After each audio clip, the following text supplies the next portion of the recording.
scared. Nothing to be scared about, brother. I know it, man. We've been doing this for years. We've been doing this for years. Yes, sir. We're gonna get it. Hey, ho, ho. Whoa. How you doing, brother? Doing all right, brother Zarrell. Good to see you. Good to see you too. You gonna let us in? I'm sorry, but I can't let y'all in. We already have a capacity of 10. We're trying to be in compliance with the law. CDC says that we only have 10. Wow. But feel free to look on our Facebook page, Ridge Grove Church of Christ, YouTube. Wow. If you come back next Sunday, man. But he's the minister. Okay, I am too, but I'm sorry. We got to obey the laws of the land. Whoever thought you'd be turned away from the Lord's house?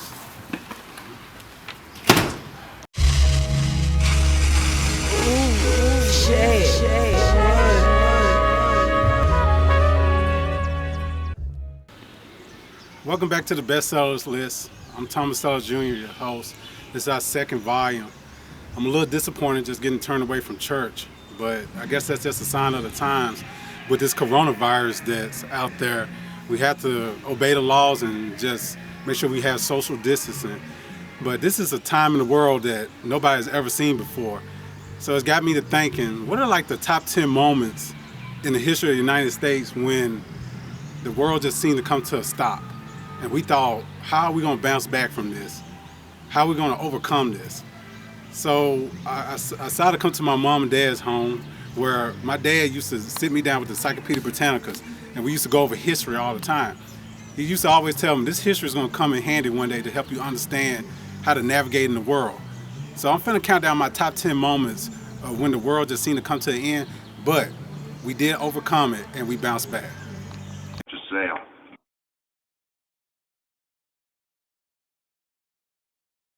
Okay, number 10 on my list is the Cuban Missile Crisis. Back in October 1962, man, we had an enemy that was nearby with Cuba. Then Russia, we thought, were they in cahoots? Were they going to bomb us? And then President Kennedy had to step up and make a call. But everybody was pretty scared that we were going to have nuclear warfare right in our own backyard. Cuba's only 90 miles away from Florida. So that's a pretty scary time in our country's history. That's number 10. Just sail.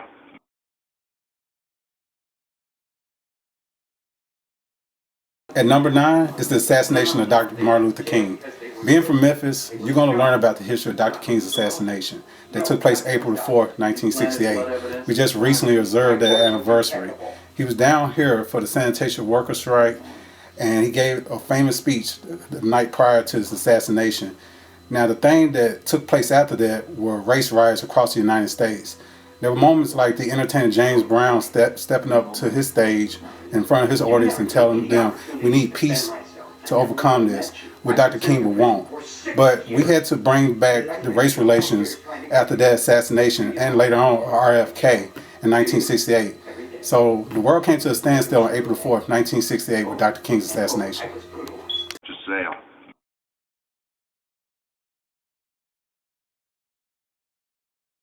Coming in at number 8 is the Galveston Hurricane of 1900. Back in August of 27, at the turn of the century, a devastating hurricane rocked that Texas city.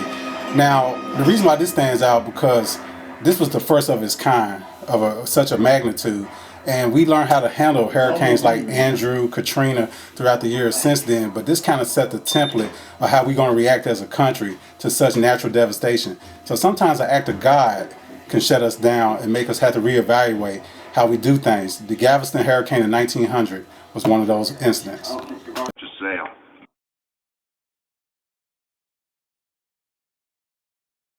And next on our countdown is the 1906 San Francisco earthquake. This took place April the 18th.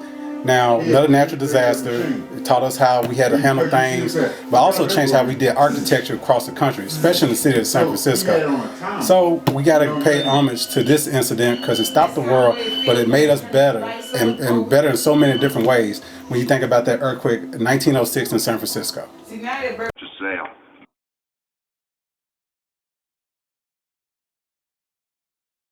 At number 6, the burning of Washington, D.C. August 24, 1814. During the war of 1812, the British were attacking and devastating the country, and they decided to make a tactical move on our nation's capital, which they did. So you thinking that the country thought it was safe when your nation's capital was burning down. But as you see, our nation's capital stands strong today. So with leaders like Andrew Jackson during that time, we were able to overcome and bounce back. But before we continue with the rest of the countdown, the second half, we're finna go back to the church, get the doors open, and talk to Minister Gerald Boyd about his time as a minister during times like this COVID-19, but also reflecting back on history and how we overcome such devastation. Hi, I'm Thomas Sellers Jr. I'm back with Brother Gerald Boyd. You saw him earlier in our countdown. He's the minister here at the Ridge Grove Church of Christ, and he did get in to preach that day, just in case you're wondering. But here on the bestsellers list, we at the midway point, and we're talking about the top 10 things that America has bounced back from over history. And I thought who better go to than my minister and Godfather on his thoughts. You know, on our countdown, we had things like Dr. Martin Luther King's assassination. We just observed that sad anniversary the other day. We got things like the great earthquake of San Francisco, 9/11, things like that. Chicago fire. Chicago fire didn't quite make the top 10, but things like that. That's why I came to you. What are some of the things you've seen in your lifetime that you thought, wow, how are we going to bounce back from this, or made America just shut down? Well, back in the stock market crash, 1929, I think we've eclipsed that now as far as the number of people unemployed. Wow. 4.4%, which is what, 6 million people Yes, sir. Close that to 7 million. don't have income. And one of my favorite days that I remember is December the 7th, 1941. The day that live in infamy. A day that we're living in infamy. And that's when my dad was in Pearl Harbor on the USS Nevada. And his ship was struck 2 or 3 times, but they were able to get it to block the channel from other subs coming in and other subs getting out. Yes, sir. So that gave us a fighting chance to not be destroyed as much as any more than we were destroyed. And that day was a great day. But this time we're in right now, I believe it eclipses all of that. Yes, sir. This is a worldwide epidemic. Yes, sir. That's why with my countdown, I left coronavirus off of it. Yes, sir. We're going through it. The history is still being written. That's right. From this, but a couple of events that I know in your lifetime that I read about history was JFK's assassination. Yes, sir. That and was 9/11. Talk about things like that. Yes, sir. You're a little boy. You remember? What do you remember from that time? I remember that I was in school, and it was a real sad day. We cried, and we looked at the news, same as when Dr. King was shot in '68.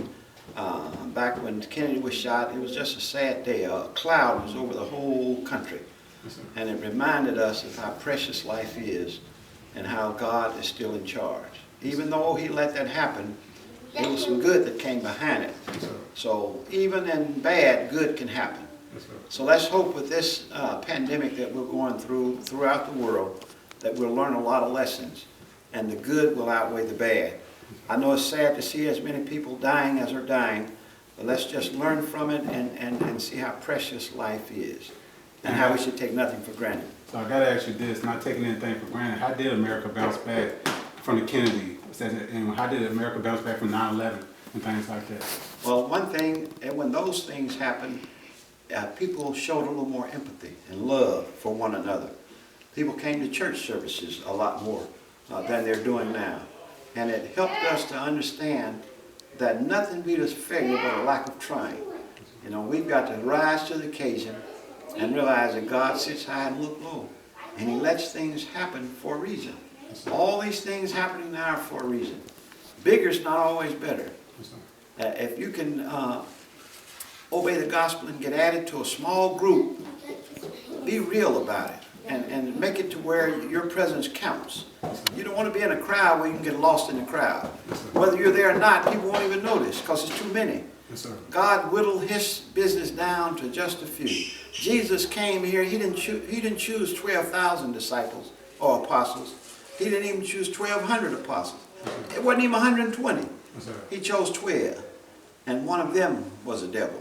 Yes, sir. But he worked through it, and we learned from it. So bigger's not always better, and we all need to learn how to become a part of something. Because if we don't stand for something, we'll fall for anything. Yes, sir. I think Dr. King kind of paraphrased things like that, saying that if a man can't find anything worth dying over, he's not living. So Not worth living. That's yes, exactly sir. right. So we thank you for taking time with us, Gerald Boyd, on this time doing this. You know it's a tough time for a minister. You got to be on your P's and Q's and following what the law says and everything like that, but also make sure people keep a spiritual base during times like this. But we thank you for taking time and getting the word out there as we get ready to go to the rest of our countdown with the rest of the 5. Thank you. Giselle.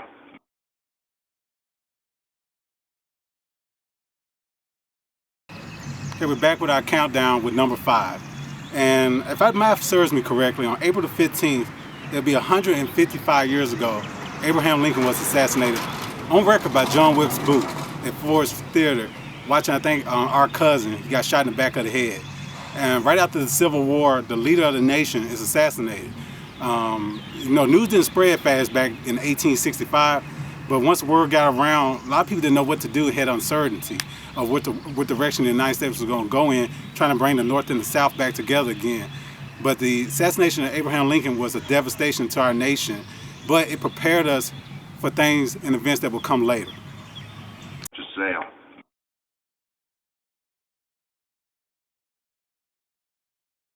Okay, at number 4 is the assassination of JFK.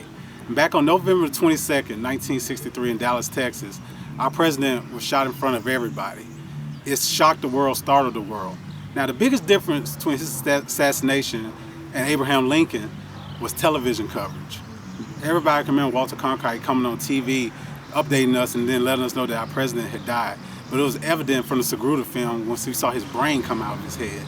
But thanks to TV coverage, we saw Lee Harvey Oswald be shot live on TV by Jack Ruby. We also saw the funeral of JFK when little JFK Jr. walks up and salutes his dead casket as it goes by. So that played out right in front of us. But as my minister, Brother Gerald Boyd, mentioned, who lived during that time, a lot of people were heartbroken and saddened and didn't know what direction our country was going to go in after the assassination of JFK. Giselle.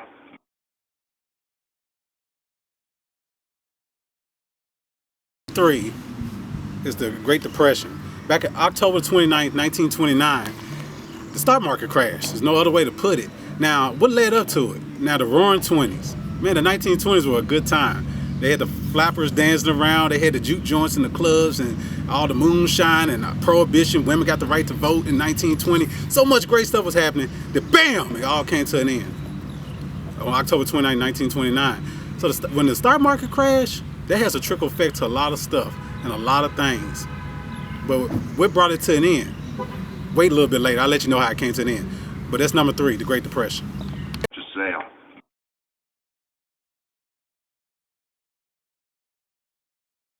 The number 2 event that made the world stop was 9/11. I lived through this time. Back in 2001, on September 11th, I was about 20 years old on the campus of the University of Memphis. Anybody living that day remembers where they were. I remember walking into the UC and watching the second tower get hit by the plane and didn't know what was going on. I thought it was an Arnold Schwarzenegger movie and a stunt. But one of my peers told me, no, we're under attack. My heart dropped. I was thinking, what's next? Who's next? What's going on? I heard that the first tower was hit, Pentagon was hit, and there was a 4-plane heading. So much chaos happened that day. But I do remember the days after that. There wasn't an airplane in the sky. It was awkward silence. We didn't know what we were going to do, where we were going to go next. But the Patriot Act came from it, and other precautions. We had a Homeland Security now, thanks to this, and we've been fighting a continuous battle on the war of terrorism. But we realized then in that day, my generation, that we weren't safe at home, that we could be attacked from anywhere. Giselle. December the 7th, 1941, a day that will live in infamy. Those were the words that were spoken by then President FDR when Pearl Harbor was attacked, which brought the United States into World War II, which brought an end to the Great Depression because we had to manufacture goods and get involved in this war full steam ahead. It changed things domestically at home, but abroad as well, as we had to attack the Nazi forces. But that day woke us up and shook us as Hawaii was attacked, and a lot of young men died that day on that ship. And then a lot of people just had to get thrust into the war effort, which gave us our greatest generation. As we stand here and sit here today, a lot of those people are 99, 100 years old. They're still alive from the World War II era. They're precious commodities.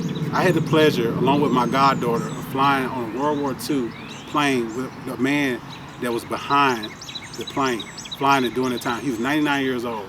He was still walking around of right mind and everything. And it brought back memories. when he was flying and attacking the enemy. And it was just amazing to be sitting next to history and touching a part of history. So that's why I had to rank that #1, because they overcame it.